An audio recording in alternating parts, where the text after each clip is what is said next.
سلام دوستان، من حکیمی هستم از آلمان. خوش آمدید به برنامه نوبتی خودتان.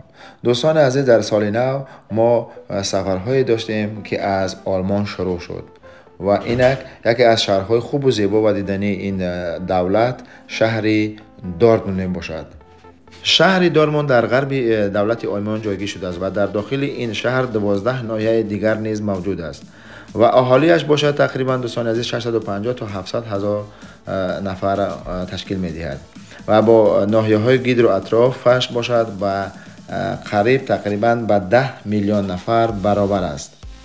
سلسله برنامه های ما از ناحیه ها و شهرهای آلمان انشالله ادامه دارد و می خواهیم که اولین برنامه رو محض از همین شهر آغاز کنیم و چندین قسمت ها را تشکیل می دهد و انشالله اینها را شما در روزهای نزدیک تماشا خواهید کرد و بریم با هم از نزدیک این شهر زیبا و دیدنی را که خانه اصلی کمند تیم فوتبال بروسیا دورتموند باشد از نزدیک تماشا کنیم.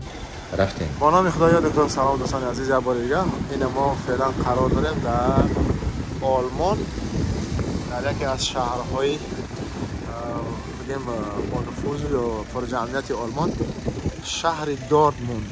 ما فعلا در اینجا ترانزیتی میریم دیگه شهر نصیب باشه و گفتم که بیکار نمونیم با بحرش ما یکان سر بنوار بگیم بیایم یکان کلیسای چه اینجا کلیسای شهر دورتموند و میریم دیگه طرف های کوچه های شهر ببینیم که چه چیزا داره شهر رو. این مغازه های تیلو فروشی، مغازه های نمیفهم جواهرات، این طرف مغازه لیدر، راسمان، خوردنی باب، هم خلاصی که به کوچه دیده میشه. اینو ببینید عزیز، فعلا در کوچه های شهر دورتموند قرار داریم. با ما باشه دوستان، زود برمیگردیم. دوستانی عزیز، فعلا سیر و گشت ما در کوچه های شهر دورتموند ادامه دارن. نگفتن اما دوستان، ما چند سال پیش، 1-2 سال پیش آمده بودیم در اینجا، برنامه داشتیم ای شهر دورتموند ای استادیوم بروسیا دورتموند. امروز برنامه ما فرق میکنه، ما فقط در کوچه های شهر میگردیم و خواستیم که شما هم در این برنامه شابین باشین و این برنامه رو تماشا کنین و فعلا در کوچه های مرکزی شهر قرار داریم. دوستان عزیز، چون که می‌بینید مغازه ها بیشترش مغازه های اسلامی هستند، از آن جمله تیلاباب، حجاب، نمیفهم همین مربوط به چه اسلام میشوه، زنهای مسلمان. و انشالله میرم دیگه طرف ها، حالی همش ما در جریان برنامه با هم تماشا میکنیم یارا انشالله تمامی کوچه های شهری دورتموند.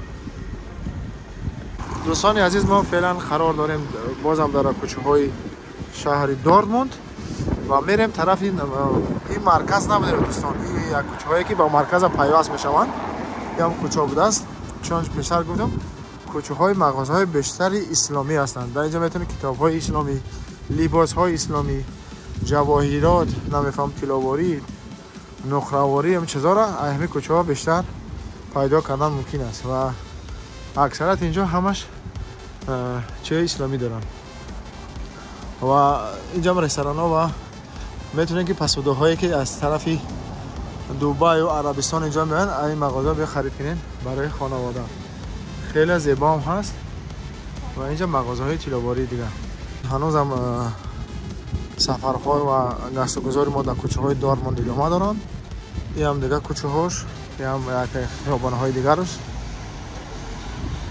که طرف مرکز میروم.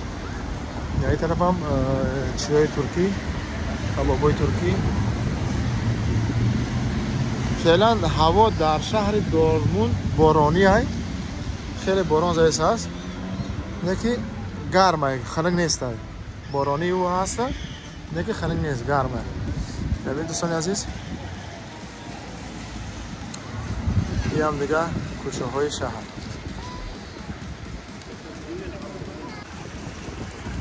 این هم دیگه طرف کوچه های شهر. یا ساختمان های خانه های استخامتی. خب این طرف هم چی میگه رستوران های ترکی. خب بریم دیگه طرف ها کوچه و خیابان های شهر دورتموند و مناسب باشه میریم دیگه طرف های مرکزی شهر. ما فعلا در مرکز قرار نداریم، در یکی از کوچه هایی که با مرکز میراد اونجا قرار داریم. و ببینید دوستان عزیز میام یک ماست بالاش پاییز چه میگذره در زیرش ماشینا و پیاده گردان. خب این دوستان مغازه های افغانی هستن دوستان، چند تا مغازه های افغانی دوستان. پامیر مارکت مغازه های برادرای افغان. هنوز ما گشت و گذار داریم در کوچه های شهر. این طرفی مرکز شهر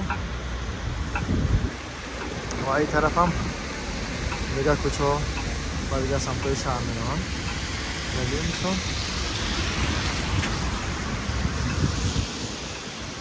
خیلی شهر زیبا هم تازه هم گفتی که پاکی زمانوی.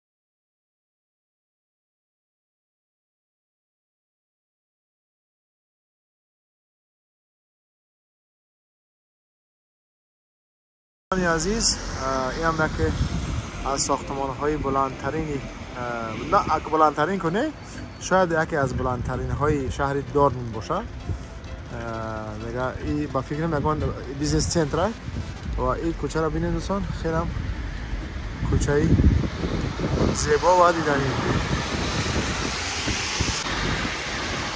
این طرفی گفتی گفتی سنتر شهر مرکزی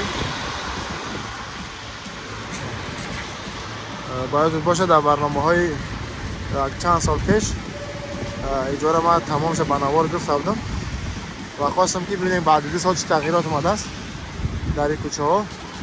شما شاهدی این کار هست انشاءالله میبینید در نمبرهای خود. ظاهرا بیش طرف هم کدام بیزنس سنتر با شکل چی میگیم با شکل دایره شکل شد ساخته شد ساختمان. و اون طرف هم نگاه جاهای دیدنی میشه.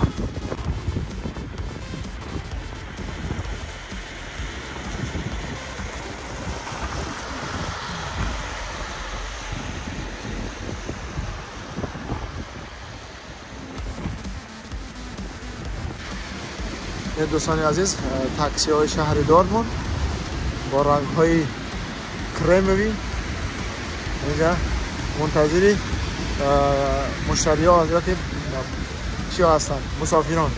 با اون طرف هم مغازه های خوردنی بود انیخترش رستوران های KFC نمیفهم توگو نمیفهم کافیتریا و مغازه گالانتریای روسمان. با اون طرف دوستان عزیز گاغ یا وокزال مرکزی شهر دورتموند یا به حساب چی وокزال یا ترمینال به حساب تاجیکا. خب این طرف ایستگاه مرکزی است و این طرف هم نگاه ساختمان های شهر. و دوستان گفتن امانت اینجا یک موزه های موزه چی میگن فوتبال و میریم نصیب باشه کبینم هوی باشه اگر این نزدیک با میبینیمش. دوستان عزیز این کوچه را میش خیلی زیبا هم است همه به خاطر سال 2024. خب اینم از دوستان عزیز موزه گفتم، موزه فوتبال در اینجا هست. اگر مثلا آماده بتونیم روی باشه انشالله میریم میدریم. و این طرف مغازه کماند باروسیا دورتموند، مغازه اپیکسالوس، و اون طرف هم موزه فوتبال. انشالله با ما باشید. این هم از دیگه طرفی کوچه همین ساختمان ها و این خیابان مرکزی.